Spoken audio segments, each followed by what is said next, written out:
When you think of the most impressive assets in the US military arsenal, stealth bombers, destroyers, and tanks are probably what first comes to mind. But now, we might just radically shift your perspective. New attack submarines are being built for the US military, particularly the Virginia-class Block V submarines. These submarines are not only powerful but also have nuclear attack capabilities. The first Virginia-class submarines were planned in 1991 as a cost-effective replacement for the Seawolf class of submarines, which cost around $1 billion more per unit. While development was slow at first due to a number of technological obstacles, the first wave, or block, of Virginia-class submarines was commissioned between 2004 and 2008. Since then, a new block has been commissioned every 4 to 6 years, with the first Block IV submarine entering service in April 2020. So, what really makes these submarines so impressive? An analysis of the first Block IV submarine, the USS Vermont, says it all. It's the third naval vessel to be named after the Green Mountain State.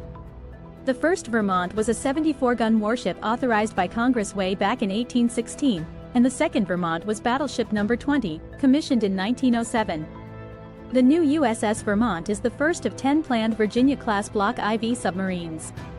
It is 377 feet long, has a 34-foot beam, and can dive to depths greater than 800 feet, although its maximum depth is classified.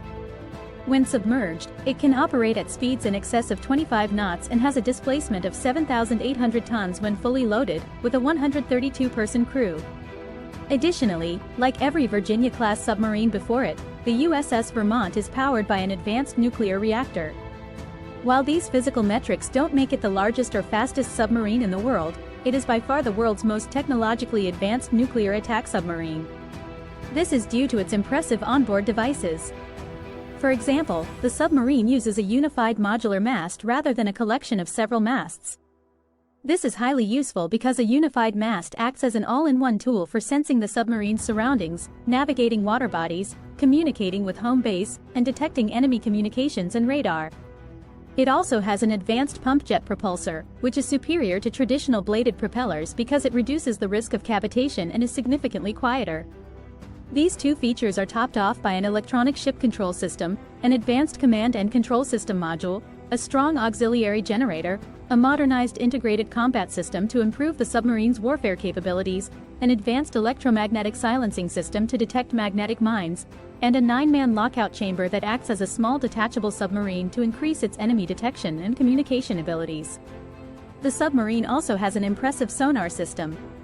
The first component of the system is the Large Aperture Bow (LAB) sonar array, which provides enhanced passive detection capabilities. The second is a Wide Aperture Lightweight Fiber Optic sonar array, which provides sonar sensor input to the submarine's combat system.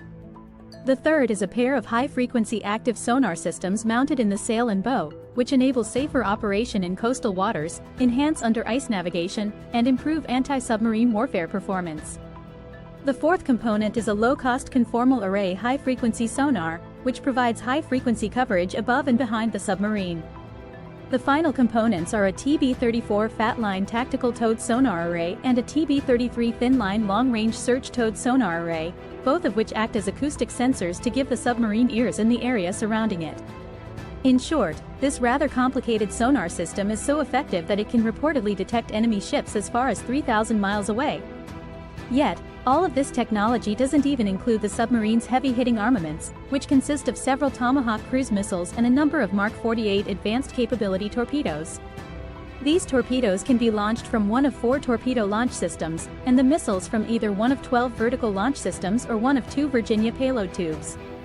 Interestingly, the Virginia payload tubes, in particular, will likely be equipped with Global Strike missiles, consisting of a common hypersonic glide body and a 34.5-inch, 2-stage booster. The Navy claims that these missiles can hit any target in the world in the span of just 1 hour. If this is to be believed, it would mean that the missiles can travel in the Mach 10 to Mach 20 range, which equates to a speed of 7,600 to 15,200 miles per hour. This will potentially make the USS Vermont a massive game-changer in future conflicts. But these impressive submarines come at a price.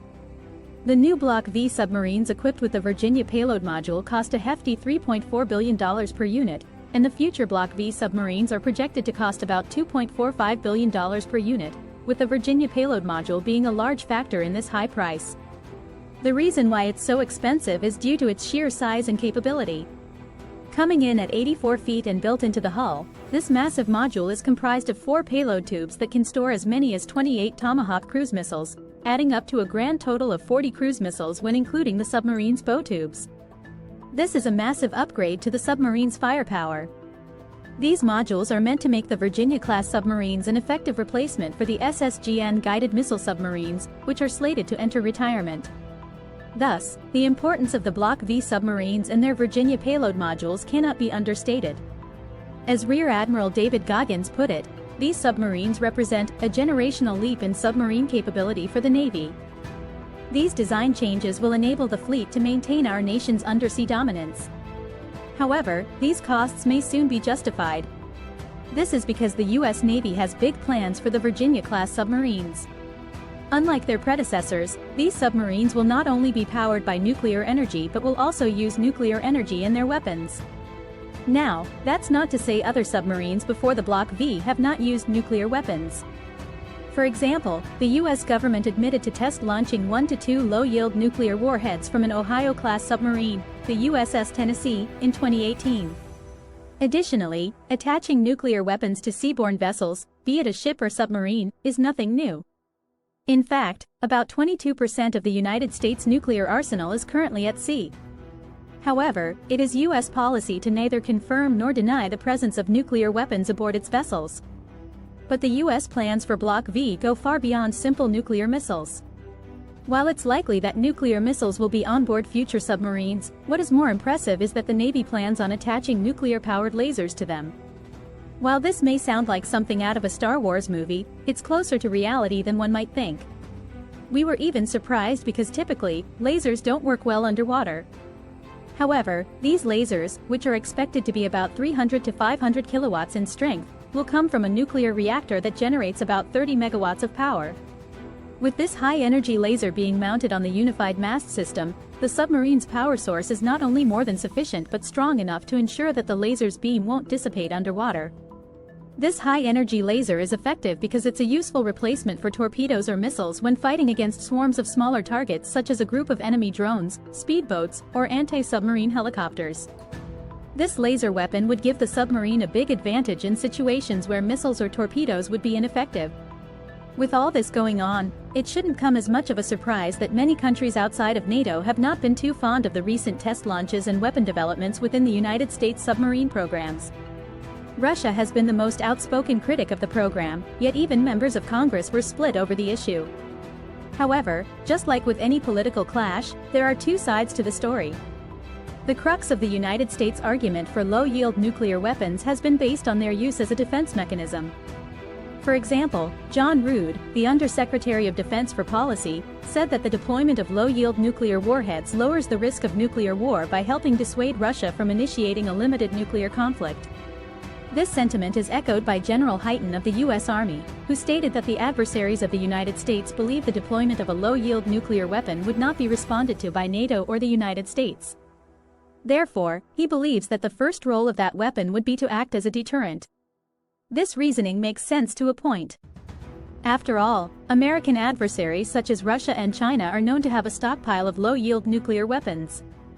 Therefore, if the U.S. or one of its allies were to be attacked by one, it would be appropriate for the U.S. to have a stock of them in order to appropriately respond. However, in the same meeting, General Hyten was asked whether the U.S. would have targets in mind for these weapons, and General Hyten responded that, "I'll just say for the record that yes, there is." This is concerning because it exposes the willingness of the United States to use those weapons not just defensively but perhaps offensively. Additionally, Moscow has repeatedly rejected U.S. allegations that Russia was considering a nuclear conflict. After all, Russia has argued that a limited nuclear conflict would inevitably escalate into a full-blown nuclear war. Therefore, Russian Deputy Foreign Minister Sergei Ryabkov has called it very alarming that the U.S. views a low